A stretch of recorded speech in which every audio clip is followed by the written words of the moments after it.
Hi అండి, welcome back to Vijay makeover. ఏంటి makeover అని చెప్పి వంటలు చూపిస్తున్నా అనుకుంటున్నారా? నేనైతే మా ఫ్యామిలీ ఫంక్షన్కి అయితే వెళ్ళాను. అక్కడ వంటలు చేసే అతను మాకు తెలిసిన తనే. నేను ఒక బ్లాగ్ తీసుకుంటా అని సరే అన్నారు. చాలా టేస్టీగా ఉంటుంది కదా ఫంక్షన్లో చికెన్ ఫ్రై.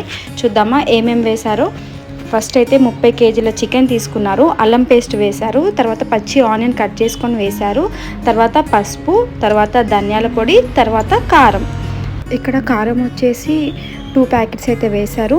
తర్వాత కస్తూరి మేతి వేశారు, దాల్చిన చెక్క మరియు ఇలాచి, తర్వాత వచ్చేసి లవంగాలు వేశారు. వాళ్ళు చాలా ఎక్స్పీరియన్స్ కదా, అందాజుగా వేస్తున్నాడు తను. ఇక్కడ వచ్చేసి సాజీరా వేశారు. తిను మా ఫ్యామిలీలో ఏ ఫంక్షన్ అయినా తినే వస్తాడు. తిన పేరు స్వామి. ఇక్కడ వచ్చేసి బిర్యానీ ఆకు వేస్తున్నాడు. తిను వెజ్ అయినా నాన్ వెజ్ అయినా చాలా బాగా చేస్తారు. ఇక్కడ వచ్చేసి ఉప్పు వేస్తున్నారు. తనకు తగినంత 30 కేజీలకు సరిపడా ఉప్పు వేశారు. ఇక్కడేమో చిల్లీ సాసు 1 బాటిల్ మొత్తం వేశారు. నెక్స్ట్ టమాటా కెచప్ కూడా వేస్తున్నారు. ఇది ఓన్లీ చికెన్ కర్రీ కాదండి, చికెన్ ఫ్రై. ఇక్కడ ఆయిల్ 2 జగ్స్ వేశారు. చల్లటి ఆయిల్ కాదు, వేడి మసలే ఆయిల్ తీసుకొచ్చి దీని మీద వేశారు. ఇక్కడికి వచ్చేసి మిరియాల పొడి గ్రైండ్ చేసుకున్నారు తను. మిరియాల పొడి తగినంత వేశారు. ఫుడ్ కలర్ ఉంటుంది కదా, మన ఇష్టం ఇంట్లో కాబట్టి ఫుడ్ కలర్ వేసుకోకపోయినా పర్లేదు.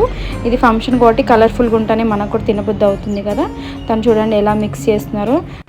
మసాలా మొత్తం మిక్స్ అయ్యేటట్టు చాలా మంచిగా మిక్స్ చేశారు. మిక్స్ చేసి ఒక ½ అన్ అవర్ అయితే పక్కన పెట్టారు.